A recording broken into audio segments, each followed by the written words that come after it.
So I had a great time doing my reread of Salem's Lot. Let's balance that out, shall we? Here are some 1-star reviews of Salem's Lot from Goodreads. Hi everyone, welcome back to my channel. I'm Dave Musson, at Dave Musson on Instagram, and this is the place where I talk to you about all things Stephen King. Now, this video is something of a bonus special. It's a new series that I started a while ago to coincide with my new chronological reread, where basically I do my reread and then I go onto Goodreads and pick out some of the 1-star reviews of the book I've just read. Now, I did this with Carrie. You can check that video out if you want to and you haven't seen it already. But obviously I've just finished my reread of Salem's Lot, had a lovely time with it. So I'm going to go into Goodreads and see what some of the people who don't like this book think. Now, I'm doing this mainly for a bit of fun, but also I'm always interested to hear people's views on Stephen King books. I think he's got a bibliography so vast that there is something for everyone here. But it's really particularly interesting to see the 1-star reviews, to see what people really, really hated, particularly about a book like this that I really enjoyed. Also, this feature does help sort of balance out the words that I'm saying about Stephen King on this channel, because I am overwhelmingly positive he is my favourite author. There are books of his I don't like, of course, and we'll get to those. But yeah, I just figured it was fun, and you seem to like the Carrie one. So we're doing it for all of them now, okay? So I'm literally going to go on to Goodreads, pick out maybe 10 of the 1-star reviews, the top rated 1-star reviews, offer some thoughts on those as we go through. And then to wrap up, this was a suggestion from last time and I can't remember who, but thank you. I'm going to pick out a 5-star review from Goodreads as well, just to end it on a positive as well. So that's it. All the usual: like, subscribe, check the links in the description for stuff that I've got going on. But otherwise, let's see what some of the Salem's Lot haters thought, shall we? Okay, got my laptop, it's on Goodreads, we're on the Salem's Lot page, filtered to 1-star reviews. Let's go, starting at the top. So Rachel L says, literally took me years to read this book. I kept putting it down. Honestly, in my opinion, this book could have been 300 pages and not almost 700. But that's just my preferences. We'll still read other works by King, but this book didn't work for me. I mean, I think that's a fair comment. It could be edited a bit. There's not really much here to explain why it was a 1-star review other than it didn't work for this reviewer, but hey, that's their choice. So there we go. Next up, Ducky simply says, it's like The Haunting of Hill House and Dracula Had a Baby. They were both a little embarrassed about. I mean, both of those books are explicitly referenced in Salem's Lot. No reason to be embarrassed about it though. So next up, Leah. Quite a long review. Let's have a look how much of this I want to read out. So while reading this, I kept thinking, is this a 1-star novel or a 2-star one? Which should give you an indication of how little immersed I was in the story. I did not like this book, so it's getting 1 star, but also this wasn't the worst book ever. It was really inoffensive. There were some nice descriptions here and there, a few sentences I like. King's style is easy to read without being too dumbed down. It's just, I was so bored through 90% of this. It's a novel about vampires, which are my favourite supernatural beings, but A, the vampires in this book are really lame and not scary at all. Disagree there. And B, if they weren't biting and draining people, I wouldn't even have recognised them as vampires. That's kind of the point, at least in my opinion. I like vampires best when they're humanised, but here they're kind of there. Okay, I don't really go. The story was boring and predictable, the characters extremely underdeveloped, and for a supposed horror book it just wasn't scary or eerie at all. Strong disagree. Some of the dialogue was well written, but even then I found myself thinking, why do I need to read this rant about the Catholic Church, etc.? But, I mean, why not? I take every opportunity possible to slam organised religion, surely. There we go. So next up, Kim. All I can say is that this book took me over 2 weeks to read, and I was so glad when I finally slogged my way to the finish line. Never been so bored in all my life. Oh well, can't please everyone. Lydia. Did not finish. Maybe Stephen King is not for me. Maybe not. That's fine. Sean. This is quite a long review. I'm going to pick out a couple of bits of this. So it starts off with King certainly had a long and profitable career. This is my first foray into his many works. Unfortunately, it was not overly encouraging for me. So interesting, because this is a book I do recommend to people for a first Stephen King read, and this reviewer has not found it to be a good experience. So they've put in their thoughts. It's basically Bram Stoker's Dracula, but a lot worse. Don't read this, go read Dracula.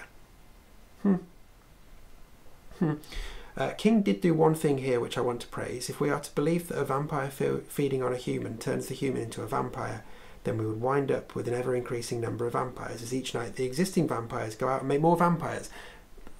Okay? King actually shows this happen throughout the novel.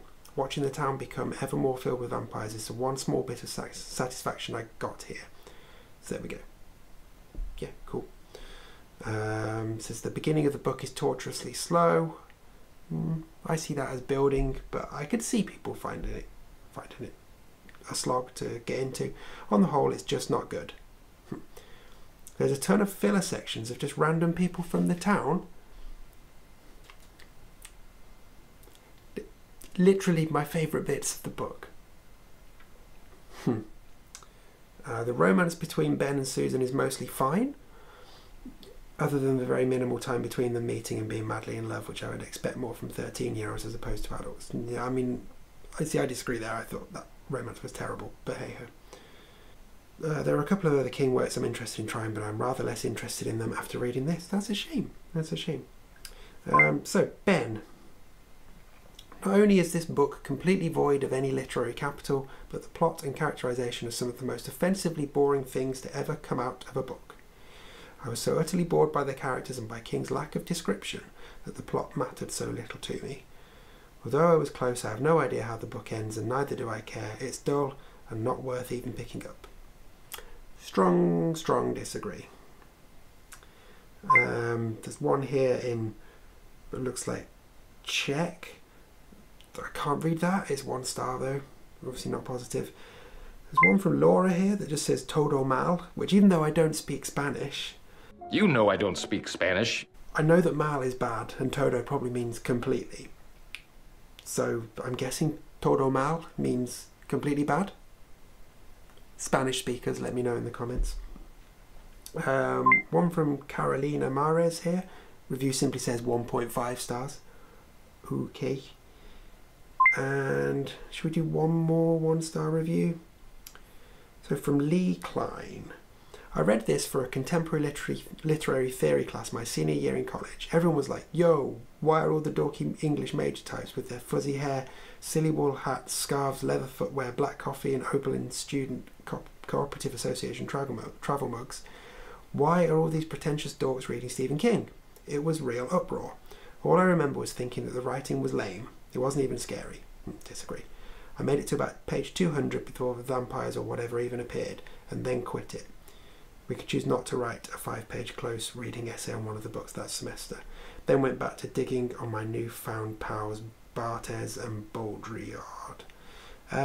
So, the point about the vampires not turning up for 200 pages, I can kind of see that, but you also need to apply the context of how this book was presented when it was written. Like, reading this in 2024, we know that Salem's Lot is Stephen King's vampire book, but I think he's very careful and very clever to sort of keep your mind guessing a bit, and it's a bit like the reveal in a monster movie. We get glimpses, we get hints throughout, and then we finally get the full reveal, and it's like that with the vampires. I was waiting for the vampires to turn up because I knew there were vampires coming, but then if you put yourself in the thoughts of somebody in 1975, where on the back of the book there isn't really an explicit mention of vampires, it's just kind of hinted at, and it's all these little snippets here. And if you enjoy the world building, which I do, then this tactic of not fully revealing the vampires for about a third of the book is masterfully done. I understand why it would annoy some people, but I would take issue with that in the review. Okay, that's enough 1-star reviews. Let's wrap up with a 5-star review. So I've got one here from Rebecca. This is part of a longer review, but I'm just going to use how they close their review because I think it's brilliant. Salem's Lot is a brilliant work of vampire horror fiction. It is genuinely scary at times. It has the ability to raise the hairs on your arms and neck and gives you a genuine sense of foreboding. Yes, strong agree. This town is more a character than a setting, and you realise the evil men can do is more destructive to society than a 1,000-year-old vampire. It's the townspeople that drive the action and turn Salem's Lot into an apocalypse. Which is perhaps why Mark Petrie being the new kid and Ben Mears being an outsider, they both get out. Who knows? This is a rich story full of great themes about society, the power of faith, men versus boys, and even love and salvation. It was an absolute dream to read. I highly recommend. Good. Okay, there we go. 1 5-star and a bunch of 1-star reviews of Salem's Lot, courtesy of Goodreads. Let me know what you thought of them. Did you agree with any of the takes in the negative reviews? What's your own rating, review, summary of Salem's Lot? Do let me know in the comments. Love to hear from you. And do let me know if you're still enjoying this feature. I mean, I'm still going to do it, so yeah, I guess it's not going to change that much. But hey, seems like we're into it now. And I quite like doing it. I think it's fun. And like I say, it gives us a bit of balance. So yeah, what say we check back next month for the reread and the 1-star reviews of The Shining? Yeah?